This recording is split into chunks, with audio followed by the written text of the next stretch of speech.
Hello guys, ഇന്ന് നമ്മളൊരു variety ഐഡിയയുമായിട്ടാണ് വന്നിരിക്കുന്നത്. നമ്മളപ്പോൾ ഇന്ന് ചെയ്യാൻ പോകുന്നത് ഒരു കേടായ ബ്ലഡ് പ്രഷർ മോണിറ്ററിനെ ഒരു അക്വേറിയം പോർട്ടബിൾ എയറേഷനിലേക്ക് കൺവെർട്ട് ചെയ്യാനായിട്ടാണ് പോകുന്നത്. ഇതിൽ ആദ്യത്തെ ഫോട്ടോയിൽ കാണുന്നതാണ് ബ്ലഡ് പ്രഷർ മോണിറ്റർ. അതിനെയാണ് നമ്മൾ രണ്ടാമത്തെ ഫോട്ടോയിൽ കാണുന്ന അക്വേറിയത്തിനുള്ളിൽ ആ ബബിൾസ് ഉണ്ടാക്കുന്ന മെഷീനായിട്ട് കൺവെർട്ട് ചെയ്യാൻ പോകുന്നത്. അപ്പോൾ നമ്മുടെ ബ്ലഡ് പ്രഷർ മീറ്ററിൽ നിന്ന് ആവശ്യമില്ലാത്ത കുറേ സാധനങ്ങൾ നമ്മൾ റിമൂവ് ചെയ്തിട്ടുണ്ട്. അപ്പോൾ അതിൽ 1-2 ഹോൾസ് ഒക്കെ ഉണ്ടായിരുന്നു, അപ്പോൾ അതൊക്കെ അടയ്ക്കേണ്ടതായിട്ടുണ്ട്. അപ്പോൾ നമ്മളത് ഈ ഒരു പശ വെച്ചിട്ടാണ് അടച്ചിട്ടുള്ളത്.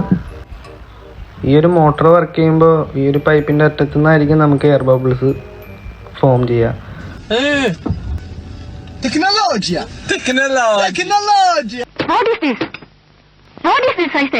This is a car. We are doing a car. K&K Automobiles. Continental Exporters Ford. Proprietor and mechanic ready. Car engine out completely. ഞാനപ്പോൾ ഇതിനായിട്ട് ഉപയോഗിച്ചിരിക്കുന്നത് 2 3.7 വോൾട്ടിൻ്റെ ലിഥിയം അയൺ ബാറ്ററിയാണ്. അതാവുമ്പോൾ ചാർജ് തീർന്നാലും നമുക്ക് റീചാർജ് ചെയ്തിട്ട് ഉപയോഗിക്കാവുന്നതാണ്. നമുക്കപ്പോൾ ഇതിലേക്ക് ബാറ്ററി കണക്ട് ചെയ്ത് കൊടുക്കാം.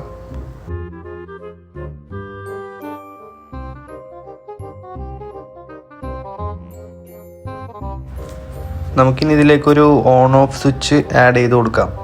ഈ സ്വിച്ച് ഫിക്സ് ചെയ്യാനായിട്ട് നമുക്കൊരു ഹോൾ ഇടേണ്ടതായിട്ടുണ്ട്.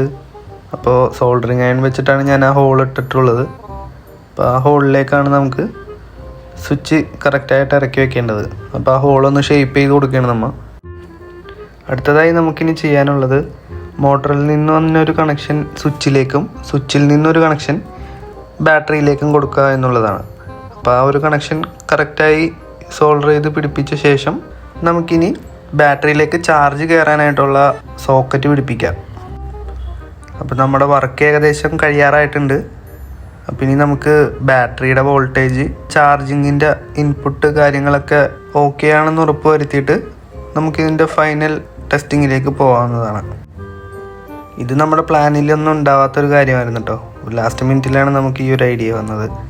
അപ്പോൾ നമ്മുടെ വർക്ക് കഴിഞ്ഞിട്ടുണ്ട്. അപ്പോൾ ഫൈനൽ ഔട്ട്പുട്ട് എങ്ങനെയുണ്ടെന്ന് നോക്കിയിട്ട് നിങ്ങളുടെ അഭിപ്രായം പറയണേ. നിങ്ങൾക്കിപ്പോൾ തോന്നുന്നുണ്ടാവും, കാശ് കൊടുത്തു കഴിഞ്ഞാൽ ഇത് കടയിൽ നിന്ന് വാങ്ങാവുന്നതല്ലേ ഉള്ളൂ, എന്തിനാണ് ഇത്രയും കഷ്ടപ്പെട്ട് സമയവും കളഞ്ഞ് ഇങ്ങനെ ഓരോന്ന് ഉണ്ടാക്കിയെടുക്കണേന്ന്. നമ്മളെന്തെങ്കിലും ക്രിയേറ്റീവായിട്ട് ഉണ്ടാക്കിയിട്ട് അത് സക്സസ് ആയി കാണുമ്പോൾ നമുക്കൊരു സാറ്റിസ്ഫാക്ഷൻ കിട്ടുമല്ലോ. ആ ഒരു സാറ്റിസ്ഫാക്ഷൻ വേണ്ടിയാണ് നമ്മൾ ഇതിനൊക്കെ എഫേർട്ട് ഇടണേ ഗൈസ്. അപ്പോൾ ഞാനിത് ഉണ്ടാക്കിയതിൻ്റെ പിന്നിലൊരു നിഗൂഢമായ കാരണം കൂടി ഉണ്ട് കേട്ടോ.